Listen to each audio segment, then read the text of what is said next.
On a light note, I empathize with my chair, Senator Mandago. I know what it feels to wait, because as a committee, we are rushing to catch a flight at 5, so I feel your frustration. Where are you going? We are going for county health visits in Kisii County.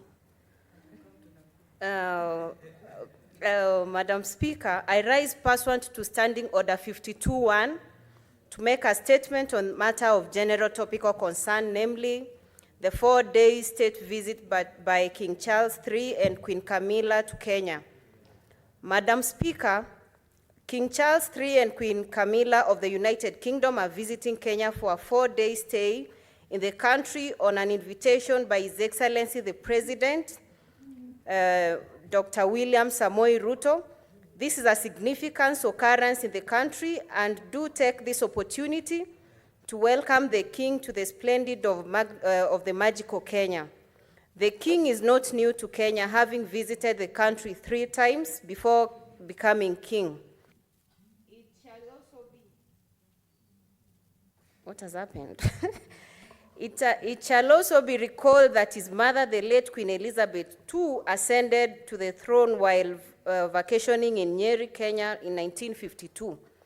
But of the foremost significance also is that this is the King's first visit to a Commonwealth country and first outside of Europe since his enthronement. This is a great honor to our country, and it speaks to the prominence of Kenya in the international affairs. It is also a great marketing opportunity for our tourism industry, which is on a path of recovery from the adverse effect of COVID in 2020.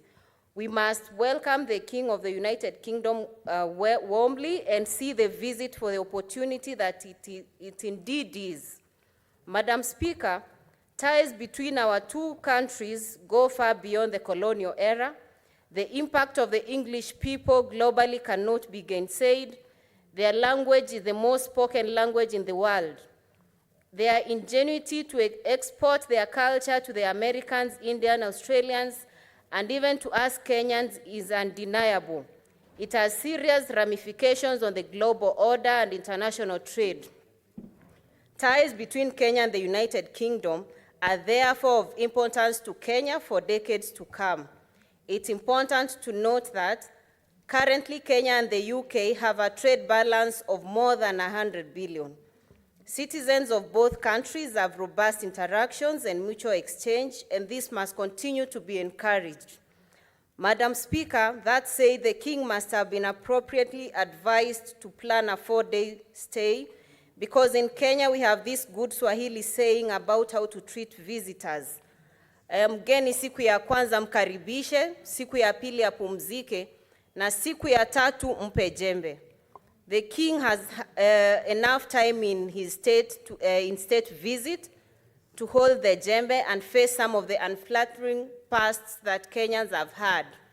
The undeniable lingering impact of colonial brutality on Kenyans by the British as they were establishing the British colony in East Africa and during the struggle for independence, especially during the state of emergency of 1952.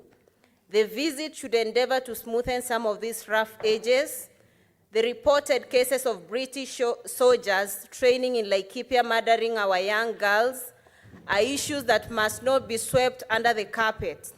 Further, the 2 governments should come up with a framework of honoring prominent personalities across the various Kenyan communities who fiercely resisted the occupation, such as Mekatalili Wamenza of Mijikenda, Field Marshal Muthoni wa Kirima of the Agikuyu, Koitalel Arap Samoei of the Kalenjin, Morangiti of the Abagusi, and others.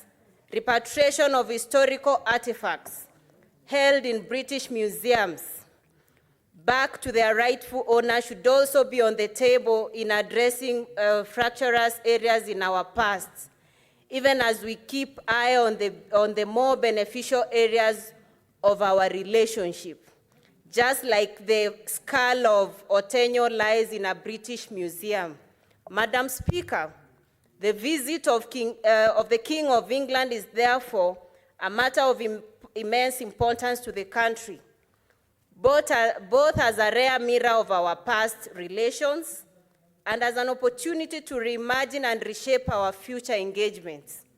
I urge this House to take a leading role by speaking itself and setting the tone as to inform future engagement of both our counties. The advent of devolution in Kenya is a major departure from the Kenya which gained its independence from England in 1963, and the Kenya the new king is visiting this week. Opportunities for direct engagement between counties and foreign institutions would be beneficial to the counties, and this Senate is at the center of shaping such possibilities. Finally, Madam Speaker, Kenyans wish to warmly welcome King Charles and Queen Camilla to visit as many of our counties as they can. I invite them to my home county of Kisii.